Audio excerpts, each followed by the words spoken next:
Let's review electrolytic cells. An electrolytic cell is a non-spontaneous redox reaction in which the change in the Gibbs free energy is a positive number.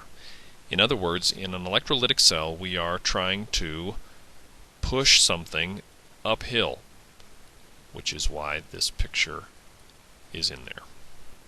What we do with an electrolytic cell is we have to apply an overpotential to force the reaction to go because it doesn't want to on its own. We still have an anode where oxidation occurs.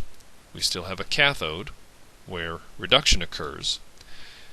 But instead of being after the current, which is what we're after in a galvanic cell, what we're after in an electrolytic cell is we are interested in plating out some of this metal that doesn't want to be plated out. Electrolytic cells and its process electrolysis have many practical uses. For one thing, the electrorefining of metals. In the electrorefining of metals, we have an impure anode of, say, copper or zinc with an ultra-pure cathode of the same metal. Here in the picture, we have an impure anode that's mostly copper or partially copper, let's say, but there's a lot of impurities there. We make that the anode. Then we have an ultra-pure cathode of that same metal. We apply an overpotential. We have a solution that is chock full of copper 2 ions, let's say. This overpotential causes electrons to flow from the impure to the pure sample. If electrons are flowing to the pure sample, aren't they going to want to combine with some of these copper 2 ions and plate out pure copper onto this cathode on the right?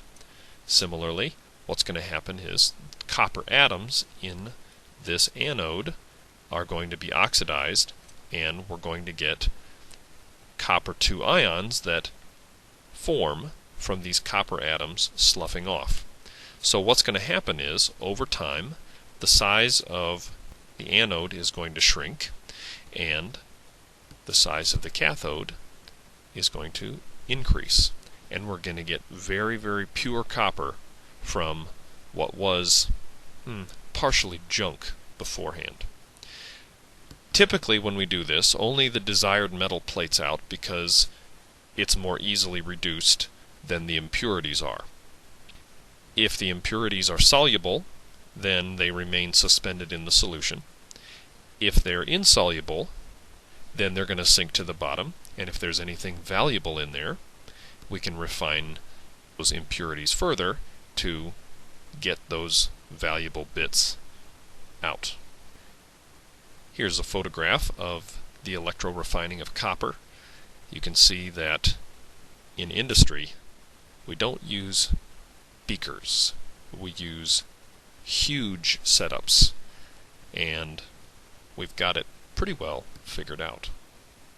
Another use of electrolysis is reducing the active metals. When we say the active metals, we're talking about the alkali metals and the alkaline earth metals. Aluminum is also considered an active metal. Less active metals, for example iron is not nearly as active as these others. We can reduce that with cheaper chemical reduction.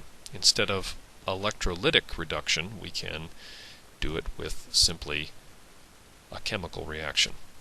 We can see here that we've got some iron 3 ions right there, and on the product side we have neutral iron, so clearly we have reduced the iron 3 ions by reacting this substance with carbon monoxide, and that's just a chemical reaction. We haven't done any electrolytic process there.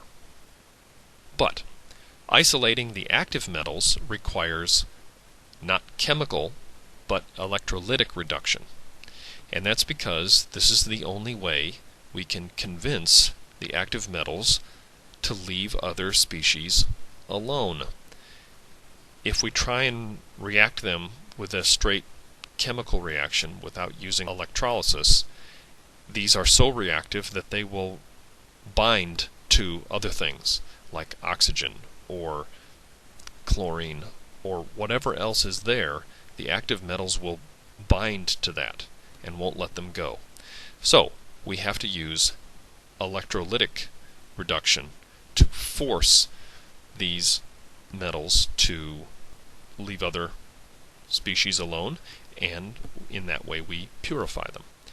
One example is the Hall-Heroult process for purifying aluminum.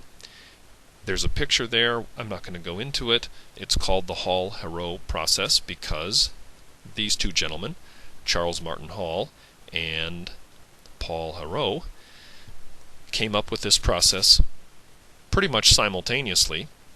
Charles Martin Hall in the United States and Paul Heroult in France.